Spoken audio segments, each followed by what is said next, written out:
tudo beleza? Bom, agora a gente vai começar uma série de vídeos que a gente vai falar dos antidiabéticos, ou seja, medicamentos que produzem o controle da hiperglicemia, né, e que são utilizados principalmente pelos diabéticos tipo 2, e a maioria dos medicamentos que a gente vai falar aqui é administrado via oral, tá? Então, são medicamentos que muitos produzem hipoglicemia e outros a gente chama de anti-hiperglicemiante, ou seja, ele impede que ocorra a hiperglicemia sem produzir hipoglicemia. Tá ok? Então vamos começar? Vem comigo.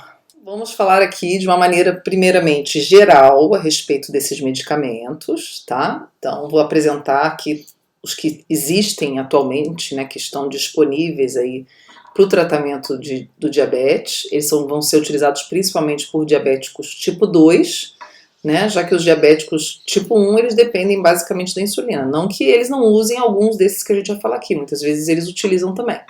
Então, na realidade, o que a gente tem hoje é um arsenal medicamentoso bem vasto e diverso, principalmente quanto à estratégia de ação. Então, a gente vai ter medicamentos com alvos fisiológicos diferentes.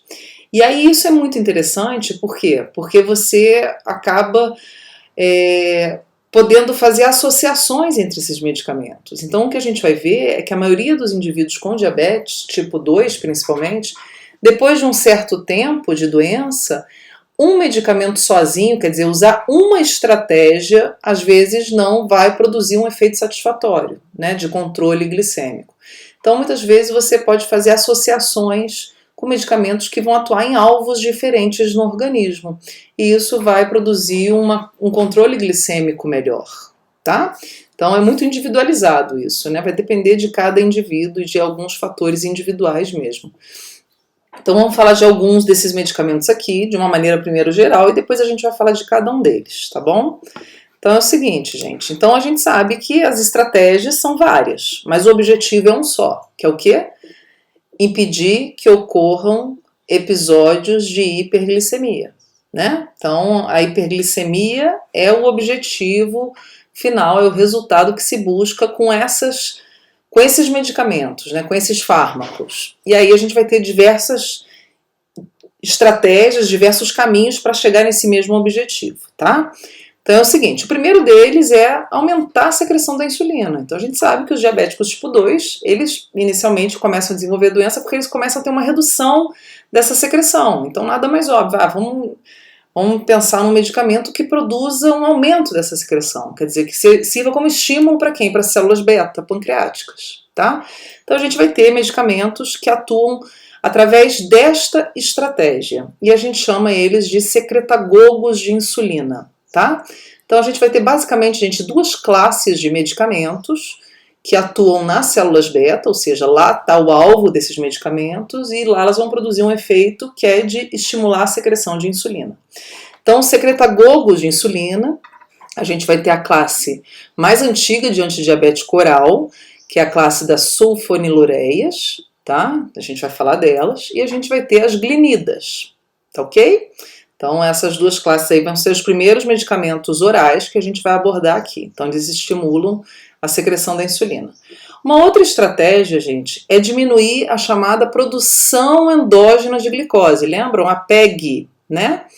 Então, a produção endógena de glicose, que é feita pelo fígado, a gente sabe, os hepatócitos que estimulam aquelas reações metabólicas que aumentam a glicemia, né? Que é a glicogenólise e a gliconeogênese. Então a gente vai ter medicamentos que vão atuar no fígado, então o alvo deles é o fígado, e que vão produzir aí redução dessa produção endógena de glicose. Então é o seguinte, então se a gente diminui a produção endógena de glicose, a gente diminui a hiperglicemia, né? Então chega no mesmo alvo. Então a gente vai ter duas classes de medicamentos que atuam dessa maneira, que são as biguanidas, que são os mais utilizados, né? A gente vai ter um representante aí que é a metformina, que é o antidiabético oral mais vendido no mundo inteiro. E a gente vai ter as tiazolidinedionas, esse nome enorme, que a gente pode chamar também de glitazona, para ficar mais fácil, tá? Então eles atuam no fígado diminuindo essa produção endógena de glicose.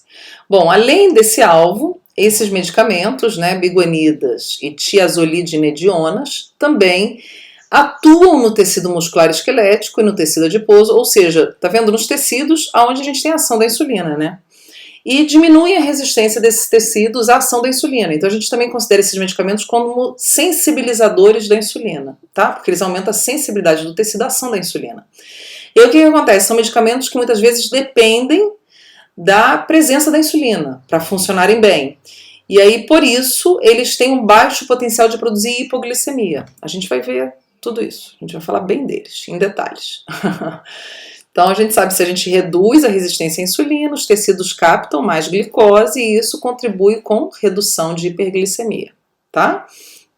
Bom, uma outra estratégia é reduzir a absorção de carboidrato no trato gastrointestinal. Então, a gente sabe que a glicose exógena, né, ela vai produzir o aumento da glicemia, que é aquela glicemia que a gente chama de pós-prandial.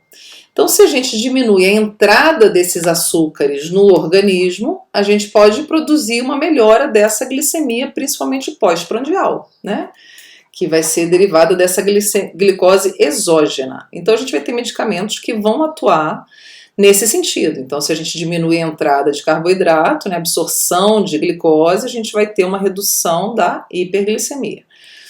Então, a gente vai ter aí duas classes que têm esse efeito, né? O inibidor da alfa-glicosidase, que é a arcabose, a gente vai falar, e biguanidas, que é a metformina, que também tem uma ação direta no trato gastrointestinal, né? Então são medicamentos que são ingeridos por via oral e eles vão atuar no próprio tubo digestivo onde eles entraram, tá ok? Bom, uma outra estratégia é diminuir a reabsorção de glicose lá no túbulo contorcido proximal do néfron. Então a gente sabe que a glicose é presente no sangue, quando ela passa lá pelo processo de filtração, ela é filtrada e 100% retida, quer dizer, o organismo joga isso para um filtrado, que vai virar urina depois, mas ele recupera essas moléculas no meio do caminho aí, né, lá no túbulo contorcido proximal. Então a gente segura essas moléculas de glicose. Então uma estratégia é diminuir essa reabsorção de glicose. Fazer o que? Ela ir embora na urina. Então a gente vai ter uma classe de medicamentos que vão atuar nos néfrons, que são os inibidores SGLT2, tá? Que vão inibir o cotransportador lá da glicose no túbulo contorcido proximal. Tá ok, gente? E agora, né, uma classe de medicamentos assim que é mais recente, bem revolucionária no sentido de estar sendo bem usada e tudo, a gente vai falar de prós e contras de todas elas, tá? São aqueles medicamentos que aumentam o chamado efeito incretina. Lembra? Incretinas são hormônios produzidos pelos enterócitos, né? Que é o GIP e o GLP-1. E esses hormônios, eles atuam aumentando a secreção de insulina, eles aumentam a sensibilidade dos tecidos à ação da insulina, né? Então eles têm um efeito bem interessante, eles produzem aquele chamado efeito incretina, que é produzir uma secreção maior da insulina, né, que a gente consegue observar quando a gente tem a estimulação desses enterócitos pela glicose ingerida por via oral. Então a gente tem medicamentos que imitam as incretinas, que a gente chama de incretinomiméticos. Os incretinomiméticos, gente, de todos esses, eles são utilizados por via injetável, ou seja, via parenteral, via subcutânea, assim como a insulina, né? Eles são formados por peptídeos, então eles são instáveis quimicamente se ingeridos por via oral, eles seriam degradados no trato gastrointestinal. Então é o único aqui de todos esses que a gente falou que é via subcutânea. E tem os inibidores de DPP-4, que são fármacos que atuam inibindo a enzima que degrada as incretinas que a gente produz. Então, faz com que as incretinas produzidas pelos enterócitos, elas durem mais no organismo.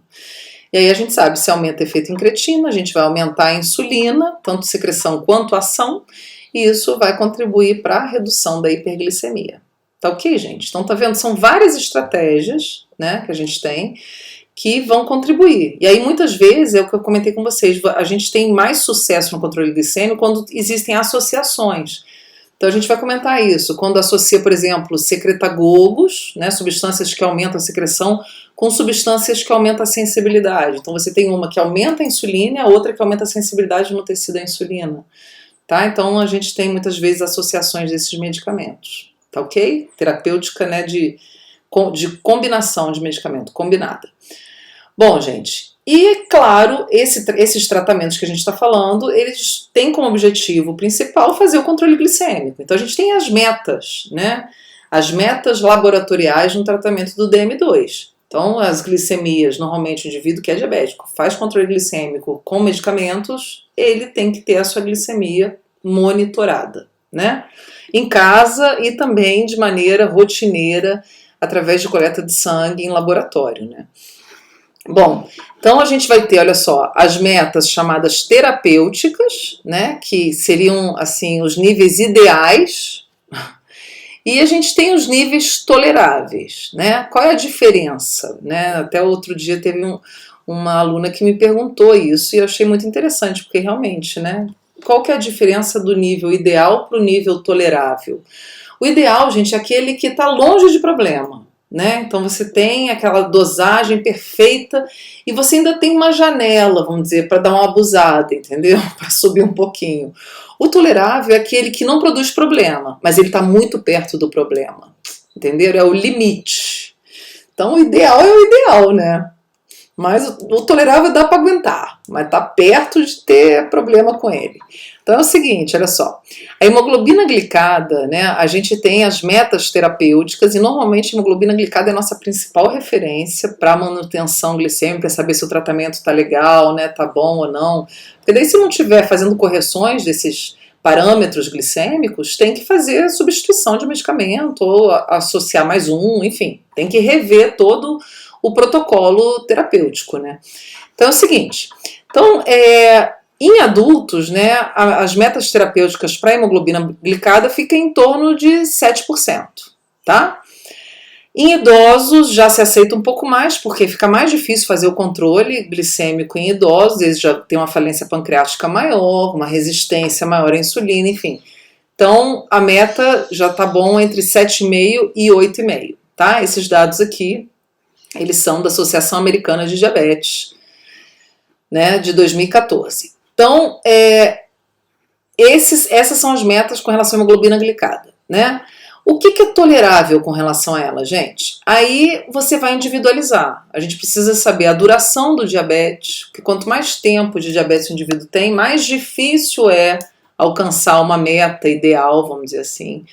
Tem que considerar a idade e a expectativa de vida, também idoso é mais difícil. As comorbidades, né? Se tem comorbidade, quem sabe a gente tem que rever essa hemoglobina glicada e baixar ainda mais. Doenças cardiovasculares também, as complicações microvasculares, a ocorrência de hipoglicemia não percebida. Às vezes a pessoa tem uma hipoglicemia e não tem sintomatologia. Então tem que levar tudo isso em consideração e aí você estabelece metas individuais para cada um. Tá? Bom, quanto aos níveis glicêmicos, jejum, pré-prandial e pós-prandial, gente, o ideal é menor que 100 de jejum e pré-prandial também, e pós-prandial menor que 160, tá? Lembrando que os indivíduos normoglicêmicos pós-prandial é até 140, né? Mas tá vendo? No diabético você sabe que vai ser difícil atingir aquele do normoglicêmico, né? Então você já considera, você tem um gap maior aí de tolerar. E os níveis toleráveis, a gente vai ter aí glicemia de jejum menor que 130, tá vendo? Você tem uma folga um pouco maior, né? Que seriam aqueles níveis até que a gente tem próximo ali do pré-diabetes, né? O pré-prandial 130 também menor que 130 e o pós-prandial menor que 180, quer dizer, o diabético a gente sabe que normalmente ele flutua lá no 200, né? Então, o ideal e jejum 126, lembram disso?